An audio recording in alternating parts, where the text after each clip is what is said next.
Look at these gigantic buds. This is new budding growth. Those buds are so large and swollen. But that's not all. Look, we have roots.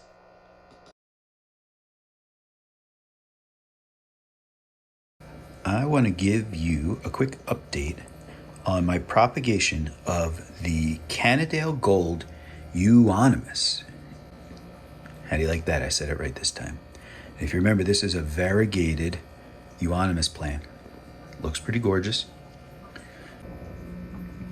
And so I began this propagation about 75 days ago, which honestly is a long time to check in.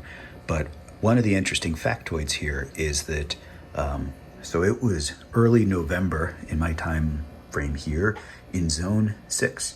And so November is the tail end of the pleasant weather in autumn. So I got it on a nice day, made the cuttings, but kind of right before the freeze, the frosts that come in and then the hard freezes. And so I did bring these inside, and but you know, all the other environmental cues to this plant was to sort of shut down for the fall. And I do think that's part of what's at play here with some of the success rate you'll see. You'll see that it was about a 50% success rate.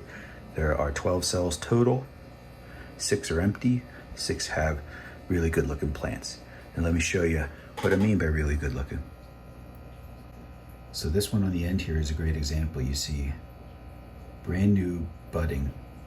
Can't get the camera to focus for you, sorry. Brand new budding coming up there. And in a couple places,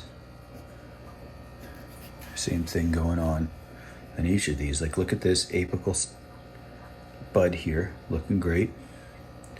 This one doesn't have an apical bud, but it did send out 2 sets of growth that are coming off there. So lots of green growth, but green growth is great.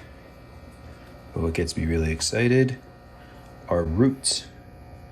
And first of all, there are some roots sticking out right on top.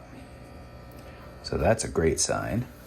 Let's see if we can find any other root growth. This one here has that same example of shallow roots. Sorry, I have to locate this on camera right around here. Some more shallow roots that are showing. At the bottom, we have roots hanging out of the bottom.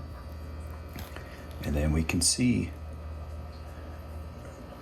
roots there. So apologies that I didn't time this perfectly to give us a sense for how soon they were ready. With this much root growth and this much budding, I suspect these were ready to go for a little while now, but just wanted to show and confirm success of at least 50% using the method that I showed. So I know that when I shot these videos early, I wasn't able to show you the success, but there you go. So some things that I've learned along the way. I have been making progress with my potting medium. Originally, I was using potting soil. In some cases, I used compost and manure, and I was using wood chips and all kinds of things.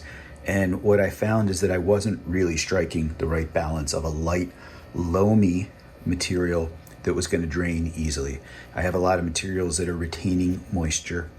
I also kept those humidity domes on top closed, with the vents closed, so that there was so much humidity. And what I ended up finding is that I experienced a lot of rot. And so I just want to point out here that as I grow and I share, I'm brand new to this backyard nursery kind of a concept, and I'm learning as I go and trying to share that with you here. So just know I don't have all the answers. I'm just trying to show you some techniques that I'm learning and showing you the results along the way. And you can see with a very forgiving, beautiful, and hardy plant, that's what I accomplished. And so things I would do moving forward is focus less on that humidity dome, like allow it to vent, allow it to get fresh air in more often.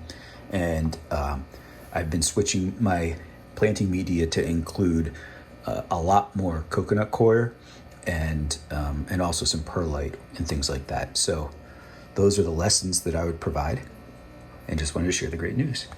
All right, so all in all, I am really excited about the results there with the Canadale Gold Euonymus. And 50% is a propagation success rate that I'm sure I can beat again in the future the more I get experience with this. But you see that this process is relatively straightforward. It's about cutting the stems, stripping the leaves, and then sometimes using a rooting medium or a rooting hormone. Sometimes you don't have to, but ultimately getting the consistency of the dirt, the soil, the rooting mix that you're going to use, getting that right seems to be the most important thing, as well as airflow over the cuttings as they're developing. But just wanted to share the success or I guess the real results. I'll let you decide whether 50% is success or not. And there we go. So if you have any questions about this or what happened or what I would do differently, please leave a comment below. And if you enjoyed this video and want to see more, please hit the like button and consider subscribing, because that's how you'll get notified of new videos. And it also sends a signal to Google or to YouTube more specifically that the content in here is stuff that people like, and then therefore it's going to help find more people and give more visibility to these videos so they're easier for you to find. All right, thanks so much.